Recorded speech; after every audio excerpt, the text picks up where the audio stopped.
بسم اللہ الرحمن الرحیم۔ زیر سماعت آنے والے ذرنی اقوال حضرت کی مولانا سعد صاحب دامت برکاتہم کے بیان سے منتخب شدہ ہیں۔ ان ذرنی اقوال کو پوری امت تک پہنچانے میں ہمارے ساتھ معاونت فرمائیں، ساتھ ہی اپنی دعاؤں میں پوری امت کو ضرور یاد رکھیں۔ جزاکم اللہ احسن الجزا۔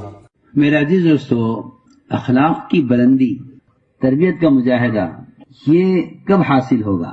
اس کے لیے حضور اکرم صلی اللہ علیہ وسلم نے فرمایا کہ اجنبی لوگوں کے ساتھ اس راستے میں نکلو۔ اقسم صحابی ہیں، فرمایا یا اقسم اغزو مع غیر قومی، اقسم اللہ کے راستے میں نکلو اپنی قوم کے علاوہ کے ساتھ، جو احسن خلقک، تمہارے اخلاق اچھے ہو جائیں گے۔ یہ ہمارے اجتماعات نئے مجمع کو لے کر نکلنے کے لیے ہیں۔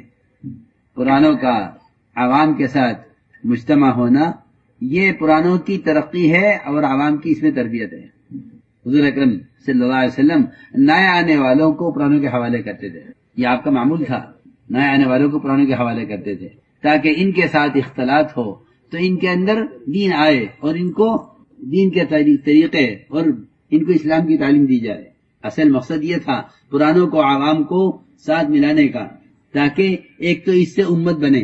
یہ نہیں کہ پرانوں کا طبقہ الگ ہے اور عوام الگ ہیں، علماء الگ ہیں، جاہل الگ ہیں، مالدار الگ ہیں، غرباء الگ ہیں۔ دنیا میں جتنا فساد اور جہالت ہے وہ صرف اس لیے ہے کہ عوام اور علماء الگ ہیں اور فقراء اور مالدار الگ الگ ہیں۔ اس نقل و حرکت سے امت کے ہر طبقے کو دوسرے طبقے کے ساتھ ملانا ہے۔ اختلاط یہ بنیادی چیز ہے کہ عوام کا اور خواص کے اختلاط، فقراء کا اور اغنیاء کا اختلاط، پرانوں کا نئے لوگوں کا اختلاط، علماء اور جاہلوں کا اختلاط، اس لیے کہ یہ صفات کے انتقال کا اور صفات کے منتقل ہونے کا یہ سب سے بنیادی سبب ہے۔ اگر یہ طبقات اپنے میں طور پر زندگی گزار رہے ہیں تو ان میں دوریاں پیدا ہوں گی، اور ان میں جتنی دوریاں پیدا ہوں گی اتنی عداوتیں پیدا ہوں گی۔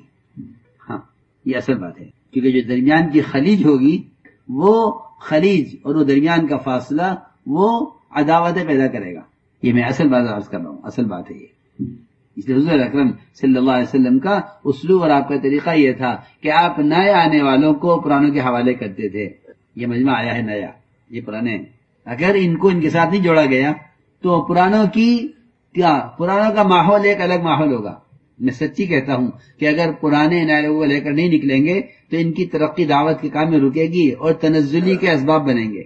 یہ پکی بات ہے، میں شروع میں کہہ چکا ہوں کہ فطروں سے بچنے کا اصل ذریعہ یہ ہے، صحیح حدیث ہے، میری رائے نہیں ہے، صحیح حدیث ہے کہ فطروں سے بچنے کا اصل ذریعہ یہ ہے کہ عموم میں رہو اور جماعت کے ساتھ چمٹ کر رہو۔ عموم میں حضور اکرم صلی اللہ علیہ وسلم کا معمول یہ تھا کہ نئے آنے والوں کو پرانوں کے حوالے کرتے تھے۔ حضرت وائل ابن حجر یہ آئے شاہی ماحول سے، شہزادے، شاہی خاندان سے، مالدار اور شاہی مزاج، اور یہاں حضرت معاویہ رضی اللہ تعالیٰ عنہ، روایت میں ہے اما معاویہ تو فصعلوک، صعلوک کہتے ہیں انتہائی فقیر آدمی، بہت فقیر، جس کے پاس کچھ نہ ہو، صعلوک، وہ تو ہم بات عرض کر رہا ہوں۔ یہ مزاج نہیں تھا کہ مالداروں کی تشکیل مالداروں کے ساتھ کرو تاکہ ان کے مال سے متاثر ہوں، نہیں، مالداروں کی تشکیل فقراء کے ساتھ تاکہ انہیں اپنے مال کے مصارف نظر آئیں اور ان میں سادگی آئے فقراء کے ساتھ رہ کر یہ دیکھیں کہ ہماری زندگی کا معیار کیا ہے، ان کی زندگی کا معیار کیا ہے۔ تشکیل ان کے ساتھ ہوئی، معاویہ ان کو دین سکھلاؤ، ان کا اکرام کرو گا، اکرام کریں گے۔ ان کے پاس تو پہننے کے لیے چپل بھی نہیں تھے حضرت معاویہ کے پاس، وہ ننگے پیر، تشکیل کے ساتھ جاؤ ان کو لے کر۔ معاویہ رضی اللہ تعالی عنہ حضرت وائل کو لے کر نکلے، حضرت وائل گھوڑے پر سوار، شاہی گھوڑا، حضرت معاویہ پیدل۔ حضرت معاویہ کے پیر جلنے لگے دھوپ سے، عرض کیا، کہا کہ حضرت معاویہ نے فرمایا کہ وائل ہمیں اپنے جوتے دے دو، کہا کہ نہیں مناسب نہیں ہے، آپ فقیر ہیں، میں بادشاہ ہوں، میرے جوتے آپ پہنے، یہ مناسب نہیں ہے، ایسے چلو، ٹھیک ہے برداشت کرو، نئے آدمی ہے۔ پھر آگے چلے تو پھر گرمی زیادہ ہو گئی، پیر اور جلنے لگے، کہا کہ وائل ہمیں اپنے ساتھ سوار کر لو گھوڑے پر، کہ نہیں مناسب نہیں ہے، لوگ کہیں گے فقیر گھوڑے پر سوار ہے بادشاہ کے ساتھ، آپ ایسے ہی چلو، میرے ساتھ بیٹھنا آپ کو مناسب نہیں ہے۔ یہ ان کے امیر ہیں، امیر کے ساتھ ہی معاملہ ہو رہا ہے مامور کا۔ ہاں، آج کل ہر ایک یہ چاہے کہ امیر صاحب کے اکرام ہو، امیر صاحب کے اکرام ہو۔ یہ دیکھو امیر صاحب کہ امیر صاحب آپ پیدل چلیے، ہم جوتا آپ کو نہیں دیں گے، ہم آپ کو سوار نہیں کریں گے، چلیے، برداشت کیا، چلو۔ اللہ کی شان، حضرت معاویہ تو بن گئے امیر المومنین، سارے اختیارات، خلافت کا تخت آ گیا، خلافت کا عہدہ آ گیا، اور حضرت وائل وہ آئے دروازے پر، عرض کیا امیر المومنین کیا میں اندر آ سکتا ہوں؟ اجازت ہے؟ حضرت معاویہ نے یاد دلایا، وائل تمہیں یاد ہے؟ بتاؤ تمہارا گھوڑا بہتر ہے یا میرا تخت بہتر ہے؟ تخت خلافت۔ تو حضرت وائل نے معذرت کی، مومنین معاف کر دیجئے، ہم زمان جاہلیت کے ماحول سے آئے تھے، اسلام کی مزاج سے واقف نہیں تھے۔ فرماتے تھے دیکھو حضرت معاویہ کو ترقی ہو گئی اور حضرت وائل کی تربیت ہو گئی، تو پرانوں کی ترقی نئے کی تربیت اس میں ہے کہ یہ عوام کے ساتھ اختلاط کریں، ان کی جماعتوں کو لے کر چلیں، پرانوں کے ساتھ مل کر چلنا یہ ان کا الگ ماحول تیار کرے گا۔ جتنے پرانے عوام کے ساتھ نکلیں گے، جتنے پرانے عوام کے ساتھ اختلاط کریں گے کہ یہ ان کے ترقی کا راستہ ہے، ان کی ترقی کا راستہ ہے۔ اس لیے میری آپ سب سے درخواست ہے یہ ضروری اس وقت کی کہ یہ تقاضا اس وقت کا ہے، یہ مجمع آیا ہوا ہے، یہ مجمع آپ کے بلانے سے آیا ہے اور محنت سے آیا ہے۔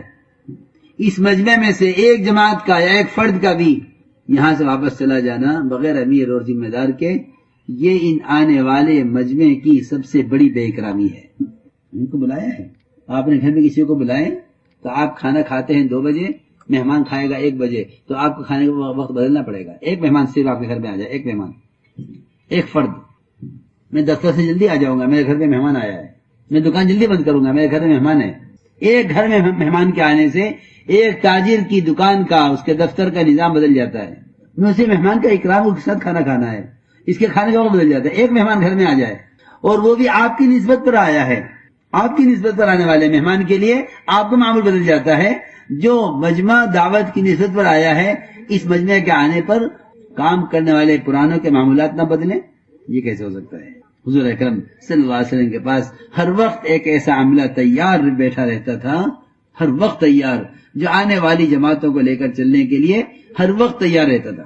یہ نہیں میرا سال کے چلا، میرا مہینے کے 3 دن نہیں، وہ نہیں کہ وہ میرا اپنا کام ہے، یہ وقت کا یہ بر وقت تقاضا ہے۔ وہاں حضرت فرماتے تھے کہ تبلیغ میں جو تقاضا آئے گا وہ عبادات کی ترتیب کے خلاف کے علاوہ آئے گا۔ مثلا نماز کے لیے پہلے سے تیار ہے، روزے کے لیے رات سے تیار ہے، حج کے لیے پہلے سے تیار ہے، زکوٰۃ کا متعین ہے، اس وقت زکوٰۃ کا مال نکال کے زکوٰۃ دینی ہے۔